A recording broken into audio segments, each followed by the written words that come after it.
नमस्कार, मैं हूं डॉक्टर शंकर सिंह और आप सबका स्वागत करता हूं doctor Shankar vet virtual classes में। आज हमारे पास एक ऑनर हैं और इनकी गाय को एक बीमारी है, उसके बारे में हम लोग चर्चा करेंगे। ये जो बीमारी है इसको बबेसियोसिस कहते हैं। इसको हम लोगों ने डायग्नोस भी कर लिया है। फिर से मैं वीडियो बना रहा हूँ ताकि आप तक पहुँचा पाऊँ कि मैंने किस तरह से ये वीडियो बनाया है और किस तरह से इसे डायग्नोस किया है। तो सबसे पहले हम लोग बात करेंगे काका से कि आपकी गाय को दिक्कत क्या था, आप बताएँ। पहले आज बुखार आया था जी हाँ, 2 जना बुखार रहा फिर दामन के फिर दवाई जी फिर बुखार तो माने था तो जी फिर मतलब फोन आयो कल पेशाब में तीसरे दिन 12:30 बजे पेशाब में आयो।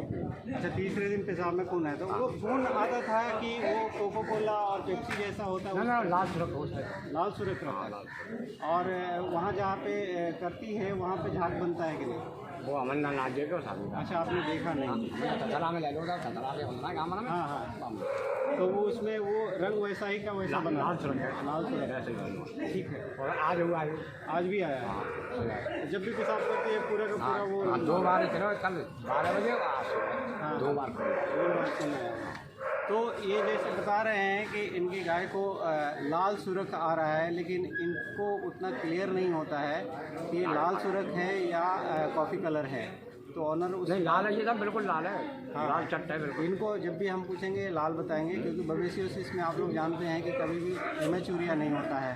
जब होना है हीमोग्लोबिनूरिया होना है, जब हीमोग्लोबिनूरिया होगा तो ये कंफ्यूज हैं, बट हम उसको कंसीडर करते हैं कि ये जो कह रहे हैं, तो हम इसका यूरिन कलेक्ट कर सकते हैं और यूरिन को सेंट्रीफ्यूज करके चेक कर सकते हैं कि इसमें हीमोग्लोबिनूरिया है या हेमेचूरिया है। लेकिन उससे पहले हमने इसका ब्लड टेस्ट किया और ब्लड टेस्ट में क्लियर बबेसिया है, जो मैं अभी थोड़ी देर में आपको अपने लैब में ले चलूँगा, वहाँ भी दिखाऊँगा।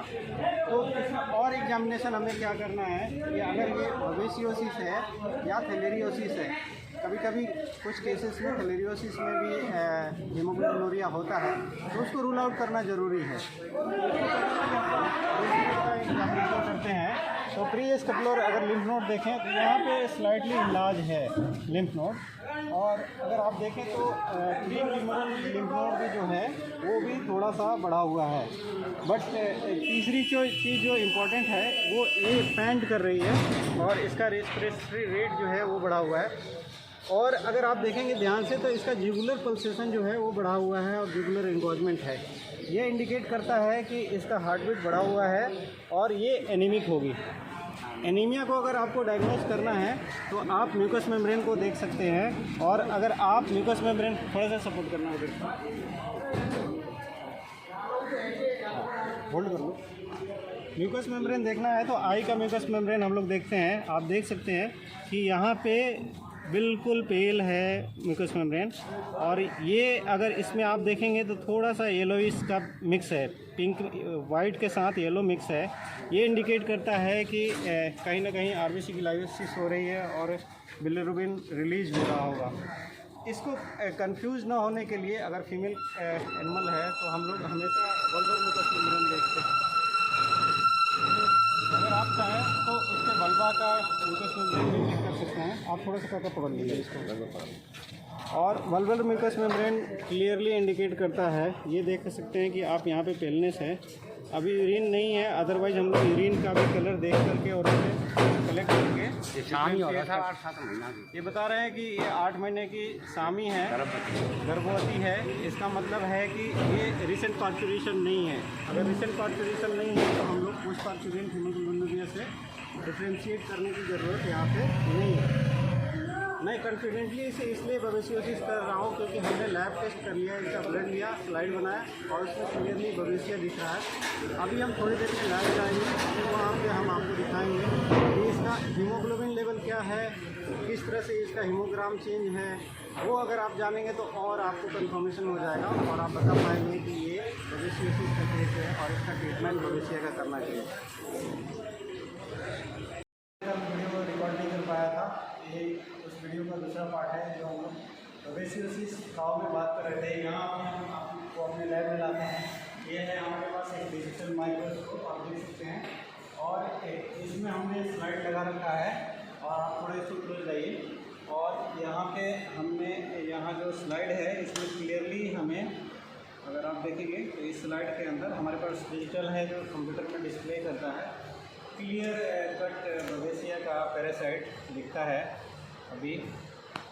ये हाँ, यहाँ आप देख सकते हैं कि ये जो पायरोप्लाज्म है, टिपिकल शेप का पायरोप्लाज्म वी शेप आपको यहाँ दिख रहा है। तो ये अगर आपको दिखता है, और साथ में अगर आप ध्यान देंगे तो यहाँ पे जो आरबीसी है उसका शेप भी अल्टर हो जाता है, स्टार शेप आरबीसी हो जाती है। और जनरली ये इमेच्योर जो आरबीसी होते हैं उसमें मिलता है।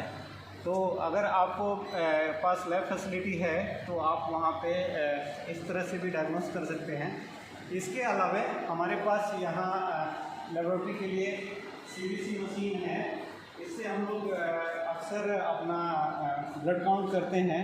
हमारे पास दूसरी भी मशीन है जो वहीं हॉस्पिटल में है, तो उस हॉस्पिटल में हमने सीबीसी उसका काउंट कर रखा है।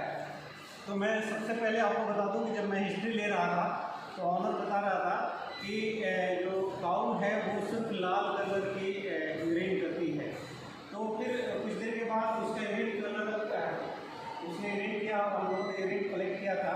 और ये आप देख सकते हैं कि यूरिन का कलर है बिल्कुल ही कॉफ़ी कलर जिसे हम लोग कहते हैं। इसलिए हम लोग लेमन लैंग्वेज में इसे कोको कोला कलर या इसको हम लोग पेप्सी कलर पूछते हैं ऑनर से। फिर ऑनर को हमने दिखाया तो उन्होंने कहा यही कलर का यूरिन आ रहा था। और उस समय आपको अगर ध्यान होगा तो मैं पूछ रहा था कि तो झाग बनता है क्या। तो अगर आप देखेंगे तो ये करेक्टरिस्टिक इसमें झाग बने। अगर आप इसे शेक करेंगे थोड़ी देर के लिए तो इसमें आपको स्टेबल फोम बनता है। तो ये एक करेक्टरिस्टिक होता है। ऐसा इसलिए होता है कि जब भी हीमोग्लोबिनूरिया होगा उस समय उसमें हीमोग्लोबिनूरिक नेफ्रोसिस होता है। और हीमोग्लोबिनूरिक जब नेफ्रोसिस होगा, किडनी डैमेज होगा, तो प्रोटीन जो होता है वो यूरिन में आता है। और प्रोटीन को वाटर में जब मिक्स किया जाता है और उसको शेक किया जाता है तो स्टेबल फोम बनता है। तो ये एक करेक्टरिस्टिक फीचर होता है जो फील्ड लेवल में आपको हिस्ट्री टेकिंग में हेल्प करेगा। अगर आप पूछते हैं कि सस्पेक्ट करते हैं कि काऊ को बवेसियोसिस है तो उसमें वहाँ पे फ्लोर बनता है कि नहीं, जहाँ पे यूरिन करती है वहाँ स्टेबल फ्लोर बनता है कि नहीं, काफ़ी देर तक रहता है कि नहीं। तो इस बेसिस पे आप टेंटेटिवली डायग्नोस कर सकते हैं। इसके अलावा अगर आप देखेंगे तो हमने इन्होंने सीबीसी करके रखा है और उस पर क्लिक कर लिया है इन्होंने फ़ोटो। थोड़ा इसको अपन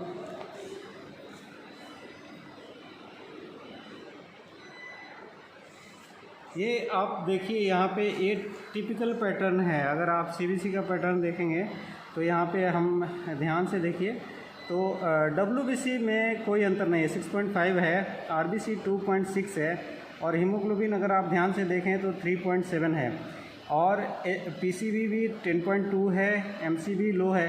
तो जो अल्ट्रेशन है सिर्फ और सिर्फ हीमोग्राम में है, यानी कि आरबीसी में है, पीसीबी में है, हीमोग्लोबिन में है।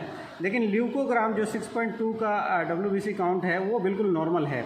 यहाँ भी आप देख सकते हैं कि परसेंट डिस्ट्रीब्यूशन में भी अगर आप देखेंगे तो ल्यूकोसाइट और ग्रेनुलोसाइट का जो डिस्ट्रीब्यूशन है, लिम्फोसाइट, मोनोसाइट, इस्नोफिल और ग्रेनुलोसाइट, ये नॉर्मल रेफरेंस रेंज में है। तो ये भी एक आपको इंडिकेट करता है सीबीसी के बेसिस पे कि आप इस घाव को बवेसियोसिस हो रहा होगा।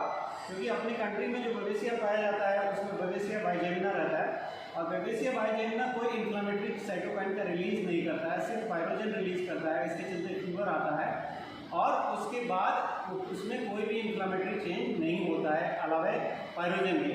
इसलिए इसके ल्यूकोग्राम में कोई अल्ट्रेशन आपको नहीं मिलेगा, बट हीमोग्राम मार्केटली अल्टर्ड होता है। आप यहाँ देख सकते हैं कि बिलो 4 हीमोग्लोबिन है, कितना क्रिटिकल सिचुएशन रहा होगा उस घाव के लिए। तो ये भी एक आपको डायग्नोस्टिक मार्कर के रूप में हेल्प करता है।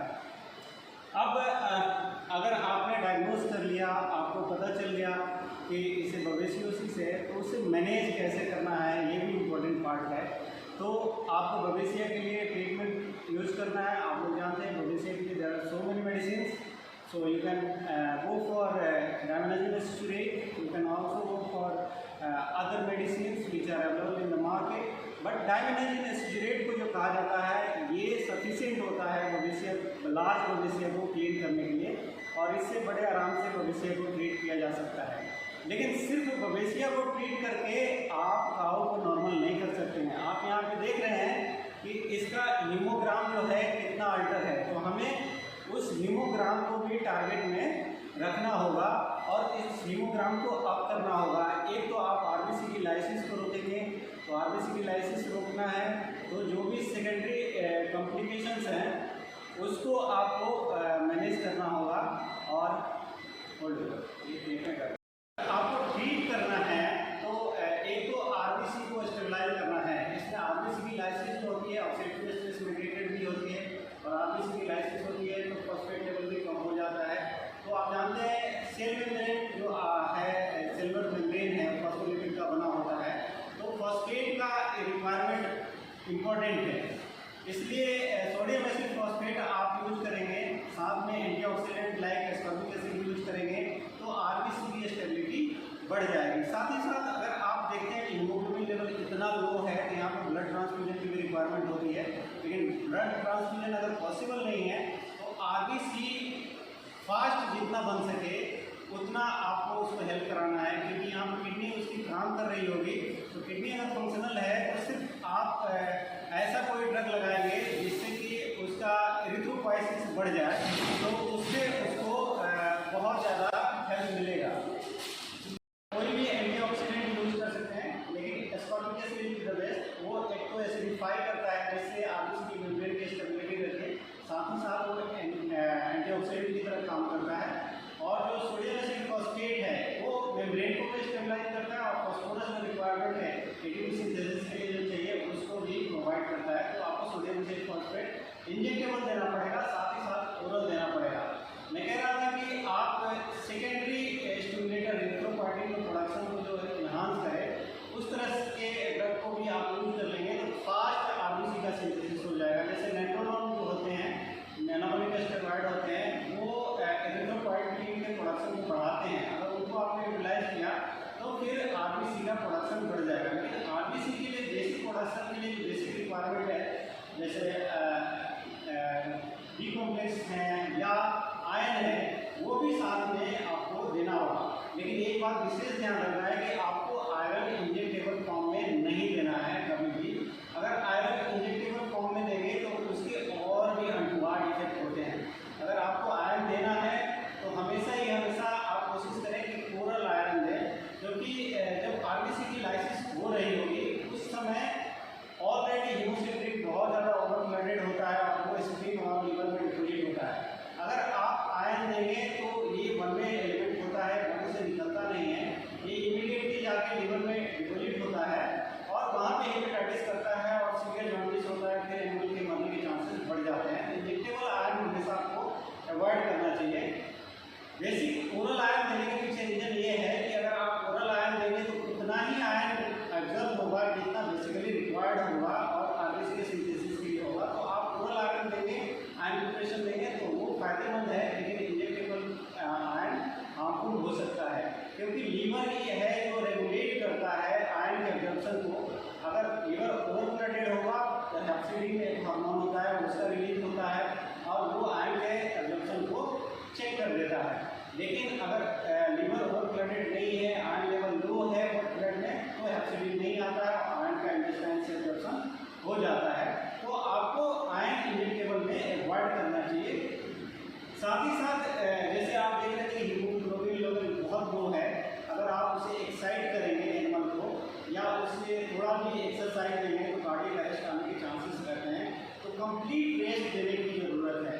तो ये सारी चीज़ें अगर आपने एक साथ एडप्ट किया, थेरेप्यूटिक अप्रोच लिया और इस तरह से डायग्नोज किया तो मुझे लगता है कि आप बवेसियोसिस के केसेस को ज़रूर बचा पाएंगे। तो मुझे लगता है कि आपको